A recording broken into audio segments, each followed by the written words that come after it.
ఈ రోజు పెద్ద ఎత్తున కేబుల్ ఆపరేటర్స్ ధర్నా చౌక్లో ధర్నా చేస్తున్నటువంటి పరిస్థితి కనబడతా ఉంది. సో మొన్న బట్టి విక్రమార్క గారు ఒక ఆదేశాలు ఇవ్వడం జరిగింది. కరెంట్ పోల్ పైన ఉన్నటువంటి కేబుల్స్ అన్ని కూడా కట్ చేయాలని చెప్పేసి ఏదైతే ఆదేశాలు జారీ చేసిందో ఆ ఆదేశాల తర్వాత ఎక్కడికక్కడ ఇంట్లోకి వెళ్ళేటువంటి ఆ కేబుల్ వైర్లన్నీ కూడా కట్ అయిపోయినాయి. ఇంటర్నెట్ పూర్తి స్థాయిలో బంద్ అయిపోయినాయి. టీవీలు సైతం కూడా నడవనటువంటి పరిస్థితి. దీనివల్ల చాలా మంది అంటే వర్క్ ఫ్రమ్ హోమ్ చేసేటువంటి వాళ్ళు కూడా చాలా ఇబ్బందులు పడతా ఉన్నటువంటి పరిస్థితి కనబడతా ఉంది. లక్షలాది కుటుంబాలు ఈ సంబంధించినటువంటి వృత్తిపైన ఆధారపడతా ఉన్నటువంటి ఆ సందర్భం కూడా కనబడుతోంది. పెద్ద ఎత్తున కూడా వేలాది మందిగా ఈ రోజు ధర్నా చౌక్ కి కేబుల్ ఆపరేటర్స్ రావడం జరిగింది. ఒకసారి మాట్లాడేటువంటి ప్రయత్నం చేద్దాం. ఏందన్నా ప్రధానంగా మీ డిమాండ్ ఏంటి? ప్రభుత్వంతో ఏమైనా చర్చలు జరిపేటువంటి ఒక ప్రయత్నం ఏమైనా చేసిందా? సో ఏంటి ఏం చెప్పదలుచుకోండి? కొన్ని లక్షలాది కుటుంబాలు ఇవాళ టీవీ సేవలు లేవు, ఇంటర్నెట్ సేవలు లేవు. దయచేసి 35 సంవత్సరాల నుంచి వ్యవస్థ ఉంది. కొత్తగా వచ్చిన వ్యవస్థ కాదు. ఇవాళ 35 సంవత్సరాల నుంచి ఇదే వ్యవస్థ, ఇదే కేబుల్ ఆపరేటర్ పొట్టకూటి కొన్ని లక్షలాది ఉద్యోగాలు మేమే క్రియేట్ చేసుకున్నాం. మా ఉద్యోగాల్ని వాళ్ళ రోడ్డు మీద పడేయద్దు. ప్రభుత్వం ఉద్యోగాలు కల్పించొద్దు, ఉద్యోగాలు తీసేయొద్దు. మాకు కల్పించొద్దు, మీరు మా ఉద్యోగాలు తీయొద్దు. మీ ఖాతాలు వేసుకోండి, మా ఉద్యోగాలు కూడా మీ ఖాతాలు వేసుకోండి. కొన్ని లక్షలాది ఉద్యోగాలు ఇవాళ రోడ్డును పడతా ఉన్నాయి. కొన్ని లక్షల కుటుంబాలకి సేవలు అందిస్తున్నా. 35 సంవత్సరాల నుంచి మేము సేవలు అందిస్తూ ఉంటే ఇవాటికి ఇవాళ రాత్రి వైర్లు కట్ చేస్తూ ఉంటే ఇంటింటికి వచ్చే ప్రసారం ఎక్కడి నుంచి వస్తాయి? మేము కస్టమర్లకి ఇవాళ మీరు మాకు వేలాది మంది కనపడతా ఉన్నారు, లక్షలాది మంది మాకు ఫోన్లు చేస్తూ ఉన్నారు టీవీలు ఎందుకు అయిపోతున్నాయని. మేము ఏం చెప్పాలా? ప్రభుత్వం వైర్కి కట్ చేసిందని చెప్పాలా, లేకపోతే మా వైర్లు లేకపోయినాయి అని చెప్పాలా? నెగిటివ్ చెప్పకుండా ఇవాటికి కూడా మేము వైర్లు అతికించాలని ప్రయత్నిస్తూ ఉంటే ట్రాన్స్కో వాళ్ళు ముక్కలుగా ఒక ఆపరేటర్కి 100 కనెక్షన్లు ఉంటే ఒక 10 కిలోమీటర్ల వైర్ అంటే ₹1,00,000 వైరు ఎక్కడి నుంచి తెస్తాడు? వాడు ఆస్తులు అమ్ముకోవాలా? ఇవాళ 2% ఉన్న జియో ఫైబర్ని ప్రోత్సహించినట్టుగా ఉంది. దయచేసి కేబుల్ ఆపరేటర్ని కాపాడండి, కేబుల్ వ్యవస్థను కాపాడండి, కేబుల్ కుటుంబాలను కాపాడండి. 1,00,000 కుటుంబాలని రోడ్డు వేసే పరిస్థితి ఇవాళ ప్రభుత్వం చేస్తా ఉంది. దయచేసి మా కేబుల్ ఆపరేటర్ కాపాడండి. కేబుల్ ఆపరేటర్ ఐక్యత. ఒక పక్కన కరెంట్ పోల్ పైన మీ ఆపరేటర్ సంబంధించిన కేబుల్స్ ఏవైతే ఉంటాయో దాని ద్వారా ప్రమాదాలు జరుగుతూ ఉన్నాయి. ఒక పక్కన దాని వల్లనే మన వనస్థలపురంలో జరిగినటువంటి సంఘటన ఉదాహరణ చెప్తా ఉన్నారు. సో ఏం చెప్పదలుచుకున్నారు దానిపైన? కేబుల్ వైర్లో కేబుల్ వైర్ అది ఏది కేబుల్ RF కాదు, మేము వస్తుంది ఫైబర్ లో కరెంట్ పాస్ అవ్వదు. ఇవాళ ఫైబర్ లో కరెంట్ పాస్ అవ్వదు. అది ఆలోచన చేసుకోండి. ఫైబర్ లో కరెంట్ పాస్ అవ్వదు. ఇవాళ ఎక్కడో జరిగిన ప్రాంతానికి కూడా కేబుల్ ఆపరేటర్ మీద వేశారు. కేబుల్ ఫైబర్ కట్టుంటే దాంట్లో కరెంట్ వైర్ తగిలి దాని లోపలికి వచ్చి ఉంటే ఆ ఫైబర్ పట్టుకుంటే కేబుల్ ఎక్కడ పోతాడు? ఫైబర్ బయట ఉండేది ఫైబర్. మేము ఫైబర్ టీవీ ఆపరేటర్స్, ఇది RF కాదు. తీగలతో ఇవ్వట్లేదు మేము కస్టమర్లకి, ఫైబర్తో ఇస్తున్నాం. మేము ఫైబర్తో ఇంటింటికి ఫైబర్ వేస్తున్నాం తప్ప దాంట్లో కరెంట్ పైస అవ్వదు. మీరు విచారణ చేయండి అంతే తప్ప మా వైర్లు ఈ విధంగా కట్ చేయదు. దయచేసి మీరు ఆలోచించండి. ఓకే, వాళ్ళు ఉద్యోగం చేయలేకపోతున్నారు, వ్యాపారం నిర్వహించుకోలేకపోతున్నారు. ప్రభుత్వ కార్యకలాపాలు కూడా కొన్ని ఆఫీసులో బంద్ అయినట్టు మా దృష్టికి వచ్చింది. ప్రజలందరూ కూడా ఏం జరుగుతుంది ఇక్కడ అనేది మమ్మల్ని అడుగుతున్నారు. వేలాది మంది లక్షలాది మంది మమ్మల్ని ప్రశ్నిస్తున్నారు. వాళ్ళు అంటున్నారు, వాళ్ళ ప్రజలు అడుగుతున్నారు, 30 ఏళ్ళ నుంచి మీరు అదే పోల్లో కట్టింది కదా, 30 ఏళ్ళ నుంచి అదే కరెంటు వాడుకొని మీరు చేస్తున్నారు కదా, ఇవాళ ఈ ప్రభుత్వం ఎందుకు చేస్తుంది అంటున్నారు. ఈ ప్రజా ప్రభుత్వం ఈ విధంగా ఎందుకు చేస్తుంది అంటున్నారు. మనం సమైక్య రాష్ట్రం లోపల ఉన్న ఏ సమైక్యవాద ముఖ్యమంత్రులు ఎవరు కూడా మన మీడియా మీద దాడి చేయలేదు. మనం ప్రజాప్రభుత్వం అన్న మన వాళ్ళే మనం మీడియా మీద దాడి చేస్తున్నారు. దీని ఆంతర్యం ఏందో మాకు అర్థం కావడం లేదు. మేము ఎక్కడ కూడా ప్రభుత్వానికి వ్యతిరేకంగా లేం. ఈ రోజు కాదు, ఏ రోజు కూడా ప్రభుత్వానికి వ్యతిరేకంగా లేం. మాకు ఇక్కడ కరోనా టైంలో కూడా అందరికి ఉద్యోగస్తులందరికీ హాలిడేస్ ఇచ్చిన ప్రభుత్వం ఇళ్ళకి వెళ్ళొద్దు, ఇంట్లోనే ఉండమన్నా కూడా మేము ఖచ్చితంగా బయటకు వచ్చి సర్వీస్ చేసిన వాళ్ళు ఎవరైనా ఉంటే ప్రాణాలను త్యాగం చేసి ప్రతి ఇంటికి మేము వెళ్ళినాం. ఎందుకంటే ప్రజలు భయభ్రాంతులతో ఉన్నారు. ప్రజలు ఇళ్లలో ఉంటే మానసిక స్థితి ఆందోళనకరంగా ఉంటుంది. వారికి మేము ఎంటర్టైన్మెంట్ ఇవ్వాలి అనే ఉద్దేశంతో మేము గడపకు దాటి ప్రాణాలు అడ్డు పెట్టి మేము సర్వీస్ చేసిన వాళ్ళం. ఇప్పుడు నెల రోజులు అవుతాం, దాదాపు నెల రోజులు దాటిపోయింది. సో ఏంటి మీ కుటుంబాల పరిస్థితి ఏంటిది? ఒక పక్కన కేబుల్స్ కట్ చేస్తా ఉంటే మళ్ళీ వేసుకోవడం, సో వేరే రూపాయలతో కూడినటువంటి వ్యవహారం అంతా కూడా. సో ఏంటిది ఇప్పుడు మీ కుటుంబ పరిస్థితి ఏంటిది? మీకు రేపు ఒకవేళ కనుక దీన్నే నమ్ముకొని బతుకుతున్నటువంటి కుటుంబాలు లక్షలాదిగా ఉన్నటువంటి వాళ్ళ పరిస్థితి ఏ విధంగా? ఇవాళ ప్రభుత్వంలో పెద్దలను అడుగుతున్నా, మేధావులను అడుగుతున్నా, ఎమ్మెల్సీలను అడుగుతున్నా, మీరు ఇవాళ మీ ప్రభుత్వం నుంచి కొంతమంది పెద్దలు పోయి మేము ఇక్కడ మీ ఇంతమంది ఉద్యోగాలు కల్పిస్తున్నాం, ఇక్కడ 2 ఎకరాలు జాగిస్తున్నాం, ట్యాక్స్ హాలిడే ఇస్తున్నాము, కరెంట్ ఫ్రీ ఇస్తున్నాం అంటున్నారు. ఇంతమంది ఉద్యోగాలకు మీరు ఏమి ఇచ్చారు ఇవాళ గవర్నమెంట్? మేము ట్యాక్స్ కడతలేమనే మేము కడుతున్నాం, జిఎస్టీ కడుతున్నాం, 18% జిఎస్టీ కడుతున్నాం. వేలాది కిలోమీటర్లు మేము వైర్లు వేసుకొని వాళ్ళ వ్యాపారం చేస్తున్నాం. దీనికి ప్రభుత్వం నుంచి పైసా సాయం ఈ రోజు వరకు అందలేదు. పైగా మమ్మల్ని వేధిస్తున్నారు. ఒకసారి జిఎస్టీ అని, రెండోసారి పోల్ ట్యాక్స్ కట్టమని, మూడోసారి పోల్ నుంచి వైరే తీసేయమని. మరి మేము వైర్ తీసేస్తామండి. ఈ రోజు డేట్ పెట్టండి, రేపు నుంచి తీసేస్తాం. ఎల్లుండి నుంచి ప్రజలకు ఏ విధంగా సమాధానం ఇస్తారు? ప్రతి ఇంటికి కేబుల్ టీవీ కానీ ఇంటర్నెట్ కానీ మీరు ఏ విధంగా ఇస్తారో ఒక్కసారి ఈ ప్రజల సమాధానం చెప్పాలి. మీరు సమాధానం చెప్పండి. మేము వ్యాపారం నుంచి పక్క వైదొలుగుతాం. మేము వ్యాపారం నుంచి వైదొలగడానికి సిద్ధంగా ఉన్నాం. తక్షణమే మీరు ప్రజలకు ఏ విధమైన ఈ ఎంటర్టైన్మెంట్ మా స్థానంలో మేము ఇచ్చే ప్రసారాలను ఏ విధంగా మీరు అందజేస్తారు? ప్రభుత్వ పెద్దలు బట్టి విక్రమార్క గారు ఈ ప్రజలకు సమాధానం చెప్పాలి. ఒక పక్కన 30 సంవత్సరాల కానించి లేనటువంటి ఇట్లాంటి గైడ్ లైన్స్ సో ఇప్పుడే ఎందుకు ఈ ప్రభుత్వం తీసుకొచ్చిందని చెప్పేసి అనుకుంటాం. దాదాపుగా పోల్ ట్యాక్స్ ఇప్పుడు 20 సంవత్సరాలు కానీ జీవో ఇచ్చిండ్రు. జీవో ఇచ్చిన కాడ నుంచి పోల్ ట్యాక్స్ కూడా కడుతున్నారు ప్రతి ఆపరేటరు. ఇప్పుడు ఇచ్చింది ఏంటంటే క్లీన్ అండ్ గ్రీన్ సిటీ కోసం వీళ్ళు సిటీలో హైదరాబాద్లో పోల్స్ అన్ని కేబుల్ జిగ్జాగ్ ఉండడం వల్ల అవి క్లియర్ చేసుకోమని ఫస్ట్ చెప్పిండ్రు. ఆ తర్వాత అదే కొంత టైం కూడా వెసులుబాటు ఇవ్వమని చెప్తే అది ఇచ్చారు. అయినా కానీ కటింగ్ మాత్రం ఆపట్లేరు. ఒకవేళ మాకు టైం ఇస్తే ఆ జిగ్జాగ్ అనేది కేబుల్ మంచిగా కట్టుకోవడానికి మేము ప్రయత్నం చేస్తామని కూడా ప్రభుత్వం చెప్తున్నాం. అయినా కానీ మాకు టైం ఇవ్వకుండా కేబుల్ కట్ చేయడము, సర్వీసులన్నీ లేక ప్రజలు కూడా చాలా ఇబ్బందులు పెడుతున్నారు.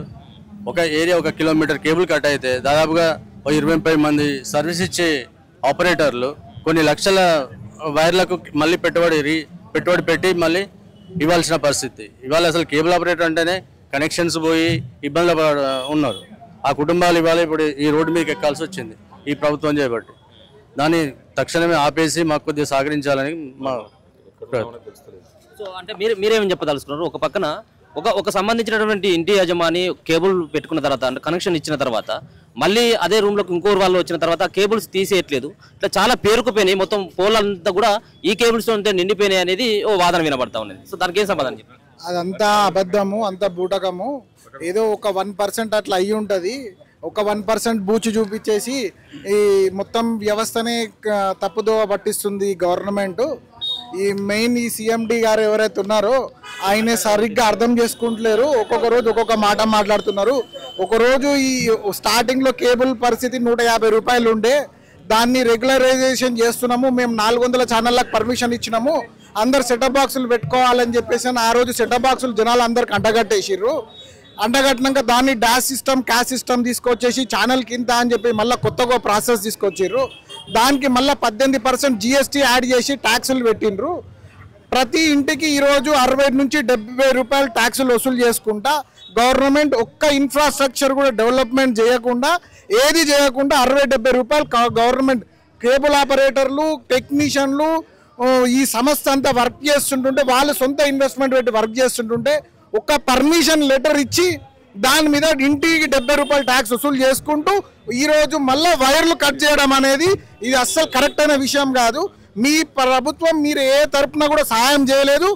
ఇప్పటికీ కూడా ఈ ₹1 ఒక్క ఆపరేటర్కి ఇచ్చింది లేదు, ఏం లేదు. దానికి మీదకెళ్ళి ఇబ్బందులు పెట్టుడు ఇది కరెక్ట్ గానే కాదు.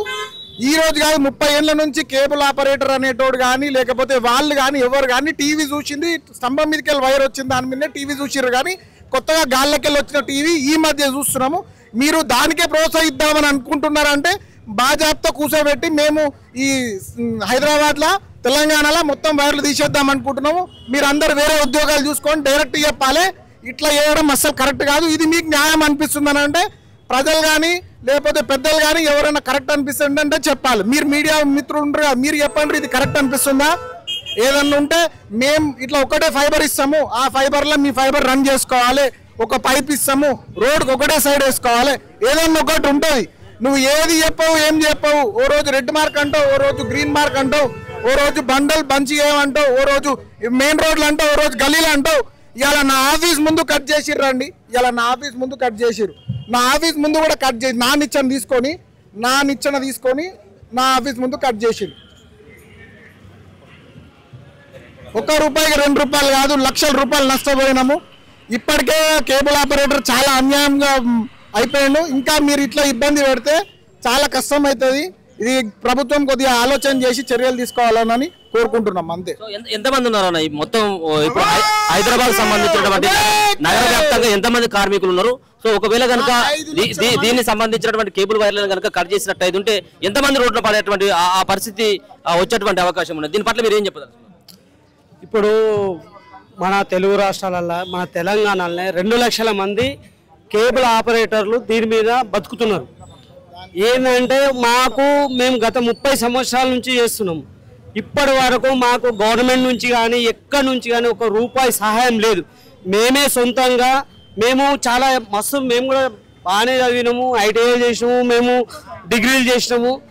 మేమేం చేసినామంటే సొంతంగా డబ్బులు పెట్టి మేము ఒక వ్యవస్థను తయారు చేసి అక్కడ నుంచి నార్మల్ నుంచి డిజిటల్ నుంచి పే ఛానల్ నుంచి మళ్ళా మనము రీఛార్జ్ సిస్టమ్ ఇక్కడి వరకు కూడా సొంత డబ్బులు పెట్టుకొని మేము ఇన్ని రోజుల నుంచి మేము చేసుకున్న వ్యవస్థను ఒక్క దెబ్బతో అంటే ఒక జియోకు కానీ ఒక ఎయిర్టెల్కు కానీ వాళ్ళకి అప్పచెప్పాలనే ఉద్దేశంతో మరి ఏ ఉద్దేశం ఉందో మాకు అర్థం అవుతలేదు. మేము ఇంకేమనుకుంటున్నాం, తెలంగాణ గవర్నమెంట్ T-Fiber ఇచ్చి మమ్మల్ని ఆదుకుంటుంది అన్న సమయంలో ఇలాంటి కటింగ్స్ పెట్టి మాకు చాలా ఇబ్బందులు జరుగుతున్నాయి. ఈ 2 లక్షల మందికి ఎలాంటి ఉద్యోగాలు గవర్నమెంట్ కల్పించలేదు. మేము ఒక 50 ఏళ్ళకి వచ్చాం. ఈ 50 ఏళ్ళ వ్యక్తులు మేము ఇంకో వర్క్ చేయలేము, ఇంకో జాబ్ చేయలేము. అందరం 50 ఏళ్ళకి వచ్చాం. మేము ఏమంటున్నాం అంటే గవర్నమెంట్ విజ్ఞప్తి చేసేది ఏంటంటే మా అందరినీ ఎవరిని ఇబ్బంది పెట్టకుండా మీరు చెప్పండి, ఈ విధంగా చేయండి, ఈ విధంగా అనండి, ఆ విధంగా మేము ముందు పోతాం. ఇట్లా కట్టండి, ఇట్లా పైకి కట్టండి, కొంచెం వైర్ పక్క కట్టండి అని చెప్పండి, మేము చేస్తాం. ఇక్కడ కొంచెం ప్రాబ్లం ఎక్కడ వచ్చిందంటే కేబుల్ ఆపరేటర్స్ తర్వాత ఇంటర్నెట్ ఆపరేటర్స్ వచ్చింది. అక్కడ ఏమైందంటే అవి కొన్ని వ్యవస్థలు ఎక్కువ అయిపోయినాయి. ఇంటర్నెట్ 1, 2, 3, 5, 10 కేబుల్ ఆపరేటర్ ఏమో ఒక్కడే. ఈ కొంచెం ఉన్నది, దీన్ని మేము సరి చేసుకుంటాము. మాకు కొంచెం గైడ్లైన్స్ ఇచ్చి ఎలాంటి బాధ లేకుండా మనం చూడాలని మేము గవర్నమెంట్ను విజ్ఞప్తి చేస్తాం. ఎన్నేళ్ళుగా మీ ఈ కేబుల్ ఆపరేటర్ వ్యవహారం నడుపుతా ఉన్నారు. సో ఇప్పుడు సడన్ గా ప్రభుత్వం ఇటువంటి నిర్ణయం కేబుల్ తీసేయాలి ఆ పోల పైన అని చెప్పేసి ఆ నిర్ణయం తీసుకోవడం పట్ల మీ ఒపీనియన్ ఏంటి? మేము గడిచిన 30 సంవత్సరాల నుంచి కేబుల్ ఫీల్డ్లో ఉన్నాము. కేబుల్ ఫీల్డ్లో వచ్చినప్పటి నుండి మా యొక్క చిన్న కుటుంబాల నుంచి వాళ్ళ పెద్ద కుటుంబాల వరకు వచ్చినాయి. మా పిల్లలు ఒక్కొక్కరు గ్రాడ్యుయేషన్స్ అయిపోయి ఉన్నారు. వాళ్ళకే గ్రాడ్యుయేషన్ అయిపోయినటువంటి పిల్లలకే మీ గవర్నమెంట్ ఏమీ ఇవ్వలేదు. అలాంటిది గవర్నమెంట్ మీద ఏ విధంగా కూడా ఆధారపడకుండా మేము సెల్ఫ్ ఎంప్లాయీగా ఉండి 30 సంవత్సరాలు మేము ఎంతో శ్రమ కూర్చి అంటే నామినల్గా ఒక మామూలుగా ఇంటి మీద ఛత్రి పెట్టుకొని దాన్ని తిప్పుకుంటూ చేసుకున్నటువంటి నుంచి ఇవాళ ఆప్టికల్ ఫైబర్ని మెయింటైన్ చేసే స్థాయికి వచ్చినామంటే దాంట్లో గవర్నమెంట్ సహకారం ఎలాంటిది లేదు. ఏ ప్రభుత్వానికి కూడా ఏ ఒక్క ఆపరేటర్కి వచ్చి కూడా చేయలేదు. ముఖ్యంగా అతి నీతిమంతుడు జెన్యూన్గా చేసేటువంటి బిజినెస్ చేసేటువంటి వాడు ఎవరంటే కేబుల్ ఆపరేటరే. అంటే ఎవరి మీద ఎవరు దూసుకోకుండా రాజకీయ నాయకులు దూసుకోవచ్చు, మిగతా ఎలాంటి వ్యాపారస్తులు దూసుకోవచ్చు, కానీ చాలా జెన్యూన్గా చేసేటువంటి వ్యాపారం అయితే కేబుల్ ఒకటే. ఎందుకంటే జిఎస్టీ ప్రతి గవర్నమెంట్కి జిఎస్టీ పే చేస్తూ న్యాయబద్ధంగా చేస్తున్నటువంటి ఒక వ్యాపారం మాత్రమే ఈ యొక్క కేబుల్. ఇది ఉండడం వల్ల ప్రభుత్వానికి ఏం నష్టమో తెలియట్లేదు ఇప్పటికైతే. దీంట్లో ఒకటి గమనించాల్సింది, ఒక 25 సంవత్సరాల క్రితము కేబుల్ వ్యవస్థ లేకపోతే మీ ఇంట్లో వచ్చినట్టు చుట్టాలు కానీ మీరు కానీ మీ అమ్మ కానీ మీ ఇంట్లో మీ కుటుంబ సభ్యులందరూ కూడా కేబుల్ చూశారు. కానీ మరి ఈరోజు అదే కేబుల్ ఎందుకు వద్దంటున్నారో అర్థం కావట్లేదు. ఈ విషయాన్ని ప్రభుత్వం గమనించి ప్రభుత్వం దృష్టికి తీసుకొని కేబుల్ ఆపరేటర్లను కాపాడాల్సిందిగా విజ్ఞప్తి చేస్తున్నాను. నా పర్సనల్ ఒపీనియన్ ఏంటంటే నా ఇంట్లో 2 ఉన్నారు పిల్లలు గ్రాడ్యుయేషన్ చేసి, నా ఆల్రెడీ 51 సంవత్సరం అయిపోయింది. మరి ఇప్పుడు నేను ఏం చేసుకుని బతకాలి? మా పిల్లలు కూడా గవర్నమెంట్ తరఫు నుంచి ఎలాంటి నౌకర్లు అయితే రాలే కదా. కాబట్టి కేబుల్ వ్యవస్థను కానీ ఇంటర్నెట్ వ్యవస్థను కానీ కాపాడాలని విజ్ఞప్తి చేస్తున్నాను. సో ఇది పరిస్థితి మొత్తానికి ఇక్కడ కనబడతా ఉన్నది. ధర్నా చౌక్ లో ఇదంతా కూడా టెంట్ల కింద మొత్తం అంతా ఉన్నటువంటి వాళ్ళే వేల సంఖ్యలో కేబుల్ ఆపరేటర్స్ అలాగే ఇంటర్నెట్ కు సంబంధించినటువంటి వ్యవహారాలు నడిపేటువంటి వాళ్ళే ఇదంతా రావడం జరిగింది. ఇక్కడ చూడవచ్చు వాళ్ళ చేతులలో కూడా ప్లకార్డులు కూడా కనబడుతున్నాయి. స్టాప్ అన్ఎంప్లాయ్మెంట్ అలా ఫైబర్ కేబుల్ కట్స్ అని చెప్పేసి కూడా వాళ్ళ చేతిలో కనపడతా ఉన్నటువంటి స్లోగన్స్ కూడా కనపడతా ఉన్నాయి. వాళ్ళందరూ కూడా వేల సంఖ్యలో ఇక్కడికి రావడం జరిగింది. ఏంటిదన్నా ఒక పక్కన కేబుల్స్ అన్ని కట్ చేస్తా ఉన్నారు, ఇంటర్నెట్ ఆగిపోయినటువంటి పరిస్థితి కూడా కనపడతా ఉంది. సో ఏం చెప్పదలుచుకున్నారు దీనిపైన? మీ కుటుంబాల పరిస్థితి ఏంటి, మీ పరిస్థితి? ఇది గవర్నమెంట్ తప్పుడు నిర్ణయంతో ముందుకు వస్తుందన్న. ఎందుకంటే కొన్ని లక్షల కుటుంబాలు రోడ్ల పడుతున్నాయి. సో ఇలాంటి నిర్ణయం చాలా తప్పని మేము అంటున్నాం. ఎందుకంటే కొన్ని లక్షల మంది ఎంప్లాయ్మెంట్ మేము కల్పించుకుంటున్నాం. ఎందుకంటే గవర్నమెంట్ ఒక్క రూపాయి కూడా సాయం లేదండి మాకు. ఎందుకంటే సబ్సిడీ లాంటిది కూడా లేదు, లోన్లు కూడా ప్రొవైడ్ చేయలేదు. కానీ ఓన్గా మేము అప్పులు తెచ్చుకొని ఈ నెట్వర్క్లు నడుపుతున్నాం. ఈరోజు ఎలా కట్ చేస్తున్నారంటే అది గవర్నమెంట్కు పనికిరాదు, మరియు తిరిగి మా కేబుల్ ఆపరేటర్లకి పనికిరావు. అలా కట్ చేసుకుంటూ ముక్కలు చేసుకుంటూ వెళ్తున్నారు. దీనివల్ల చాలా నష్టపోతున్నాం. ఎందుకంటే కస్టమర్లు డైరెక్ట్ ఆఫీస్కి వచ్చి కొట్టడానికి వస్తున్నారు. 2-3 రోజుల నుండి ఇంటర్నెట్ లేదు. మన వర్క్ ఫ్రమ్ హోమ్ వాళ్ళు జాబులు పోతున్నాయని ఏడుస్తున్నారు, వచ్చి కొట్టడానికి వస్తున్నారు. ఎందుకంటే ఆఫీస్లోకి వచ్చి దౌర్జన్యం లెక్క చేస్తున్నారు. ఎందుకంటే వాళ్ళ బాధను వ్యక్తం చేస్తున్నారు. ఎందుకంటే వాళ్ళు ఇలాంటి తప్పుడు నిర్ణయం గవర్నమెంట్కి సరికాదని తెలియజేస్తున్నామన్న. సో ఇది ఇక్కడ ఉన్నటువంటి ఈ ధర్నా చౌక్ ప్రాంతంలోనే చాలా మంది ఇక్కడ రాస్తారోకో నిర్వహిస్తా ఉన్నారు. ప్రభుత్వానికి వ్యతిరేకంగా వాళ్ళు నినాదాలు ఇస్తా ఉన్నటువంటి పరిస్థితి కనపడతా ఉంది. ఇప్పటికైనా కానీ కేబుల్ ఆపరేటర్స్ సంబంధించినటువంటి వైర్ల కటింగ్ ను ఇప్పటికైనా కానీ ఆపాలని చెప్పేసి కూడా వీళ్ళంతా కూడా రోడ్డు పైకి వచ్చి వాళ్ళు నినాదాలు చేస్తూ ఉన్నటువంటి పరిస్థితి అయితే కనపడతా ఉన్నది. ఒకసారి ఈ ముందు కూడా చాలా మంది ఇక్కడికి వేల సంఖ్యలో కేబుల్ ఆపరేటర్స్ అలాగే ఇంటర్నెట్ నిర్వహిస్తున్నటువంటి వాళ్ళందరూ కూడా రావడం జరుగుతూ ఉన్నది. ఇక్కడ పెద్ద ఎత్తున కూడా మహాధర్నాన్ని సైతం కూడా కేబుల్ ఆపరేటర్స్ నిర్వహించడం జరిగింది. హైదరాబాద్ లో వ్యాప్తంగా ఉన్నటువంటి కేబుల్ ఆపరేటర్స్ వేల సంఖ్యలో ఈ ధర్నా చౌక్ కి వచ్చినటువంటి ఆ పరిస్థితి కూడా కనపడతా ఉంది. ఒక పక్కన తీసుకున్నటువంటి నిర్ణయం ఏదైతే ఉందో, ప్రభుత్వం తీసుకున్నటువంటి నిర్ణయం కానీ బట్టి విక్రమార్కకు సంబంధించినటువంటి ఆదేశాలు ఏవైతే ఉన్నాయో వాటిని అన్నిటి కూడా ఉపసంహరించుకోవాలి. మేము ప్రభుత్వ ఉద్యోగాలు కాదు, మేమే ప్రత్యక్షంగా పరోక్షంగా కొన్ని సంబంధించినటువంటి ఉద్యోగాలను కూడా మేము కల్పిస్తా ఉన్నాం. ఎలాంటిది ప్రభుత్వం పైన ఎట్లాంటి భారం లేదు. ఇంకా అదనంగా ఇంకా ట్యాక్స్ వసూలు చేస్తా ఉన్నటువంటి ఆ పరిస్థితి కూడా కనబడతా ఉన్నది. కాబట్టి మమ్మల్ని ప్రభుత్వం రోడ్డు పైన వేయొద్దు అని చెప్పేసి కూడా వాళ్ళందరూ కూడా చెప్తా ఉన్నటువంటి పరిస్థితి ఉన్నది. ఒకసారి దాదాపుగా ఇక్కడికి రావడం జరిగింది. ఇక్కడ కేబుల్ ఆపరేటర్స్ కూడా ప్రతి ఒక్క చేతిలో కూడా ఒక ప్లాకార్డులతో ఒక నిరసన తెలుపుతా ఉన్నటువంటి ఆ పరిస్థితి కనబడతా ఉన్నది. ఉదయం 10 గంటల నుంచి ఇప్పటి వరకు కూడా వాళ్ళు మహాధారణ కార్యక్రమాన్ని నిర్వహించుకోవడం జరుగుతూ ఉన్నది. దాదాపుగా హైదరాబాద్ ప్రాంతంలోనే రోడ్డు పడేటువంటి పరిస్థితి ఉన్నది. ఇప్పటికైనా మా బాధను సంబంధించినటువంటి రాష్ట్ర ప్రభుత్వం దృష్టికి తీసుకువెళ్ళాలి అని చెప్పేసి కూడా పెద్ద ఎత్తున కూడా వాళ్ళు డిమాండ్ చేస్తూ ఉన్నటువంటి ఆ పరిస్థితి కూడా ఇక్కడ ఉన్నటువంటి పెద్ద ఎత్తున కూడా వాళ్ళందరూ కూడా తెలియజేస్తా ఉన్నటువంటి ఆ పరిస్థితి కూడా కనబడతా ఉన్నది. ఎక్కడి నుంచి వచ్చిన మీరు కూడా కేబుల్ ఆపరేటర్ ఎన్నేళ్ల నుంచి నిర్వహిస్తా ఉన్నారు? फलकनुमा समस्या ये है कि पूरे केबल्स कट हो रहे, पूरे केबल्स कट कर रहे, पूरे केबल कट करके जो है केबल का कोई रीजन नहीं कर रही, केबल कट कर रही। हमारा बिजनेस 30 साल से 30 ईयर्स से बिजनेस है, केबल बगैर इंफॉर्मेशन के कट कर दे रहे और कट करके बोल रहे भी नहीं कि कट कर रहे बोल के, जहाँ बोले वहाँ कट कर दे रहे, जहाँ बोले वहाँ कट कर दे रहे। लाखों करोड़ों रुपए का नुकसान हो रहा। हुकूमत उसके अंदर करंट नहीं रहता, कुछ नहीं रहता। गैर जरूरी के हुकूमत क्या बताना चाह रही पता नहीं, मगर जो है उसके अंदर करंट रहता नहीं और जो है गैर जरूरी के पूरा जो है केबल्स कट करके जगह जगह केबल्स कट करके केबल ऑपरेटर और इंटरनेट ऑपरेटर को परेशान किया जा रहा है। जिससे बच्चों की पढ़ाई, जो बच्चे घरों में बैठ के जॉब कर रहे हैं उनको प्रॉब्लम हो रहा, जो बच्चे पढ़ाई पढ़ते हैं उनको प्रॉब्लम हो रहा। इसका सोल्यूशन क्या है? हर घर जिंदगियां चल रहे इंटरनेट से, केबल से पढ़ाई। जो बच्चे घरों में बैठ के जॉब कर रहे, जहाँ बोले कट कर दे रहे, 2-2 दिन हमारे को काम करने नहीं दे रहे। क्या वजह है पता नहीं। आज 30 साल से हमारा सर्विस है, 30 साल से हुकूमत को कहीं को याद नहीं आया। आज हमारे जख्मा है, जिस्म पे दांता तोड़ लिया, हम हाथा तोड़ लिया, मेहनत करके आज मुकाम बनाए। आज लाखों रुपए हमारे रोड पे लगे हुए हैं, आज आप आके काट दे रहे। क्या वजह से? सीएम साहब को हमारे को ख्याल नहीं है। आज हमारे तरफ से सीएम साहब बने, हमारे तरफ से डिप्टी सीएम साहब बने, आज हम लोग परेशान करके रखे पूरे ऑपरेटरों को। हम ये चाह रहे कि हमारा सोल्यूशन निकाल के कुछ हम ऑपरेटर हमारे को दियो पॉइंट्स। हम लोग चलाते इतने साल से, हमारा केबल फैले हुआ है। क्या भाई सही है? नहीं, हमारे को पॉइंट दियो, हम चलाते। आप डायरेक्ट आप बिजनेस करेंगे वो तो कैसा होता? हम लोग इतने लाखों आदमी, 1000 आदमी कहाँ जाना बोलिए आप? उनके फैमिली पढ़ने वाले, लिखने वाले, फैमिली चलने वाले उस पे तो बिल्कुल हमारे को परेशान करके। और ये सबसे बड़ी बात झूठ गलत है कि फाइबर में करंट नहीं रहता। आपको यकीन नहीं है वो तो अभी आपको तो नॉलेज होगा, आप तो चैनल वाले हैं, आपको तो नॉलेज होगा कि करंट नहीं रहता। ये झूठ बोलकर हम लोगों को परेशान किया जा रहा है। ఇదే పరిస్థితి. అంటే కేబుల్ వైర్ల ద్వారా వీళ్ళు నిర్వహిస్తున్నటువంటి కేబుల్ వైర్లకి అసలు కరెంటే రాదు, అదంతా కూడా ఫైబర్. కానీ కావాలని చెప్పేసి కొంతమంది కరెంట్ షాక్ తోటి వస్తా ఉన్నది. పోల్ వాడడం ద్వారా పెద్ద ఎత్తున కూడా ప్రాణాలు కోల్పోతా ఉన్నారు అన్నటువంటి ఏదైతే ప్రభుత్వం చెప్తా ఉన్నదో అదంతా కూడా అది తప్పైనటువంటి సంబంధించినటువంటి భావన. అసలు ఆ ఫైబర్ వైర్లకి అసలు కరెంటే రాదు.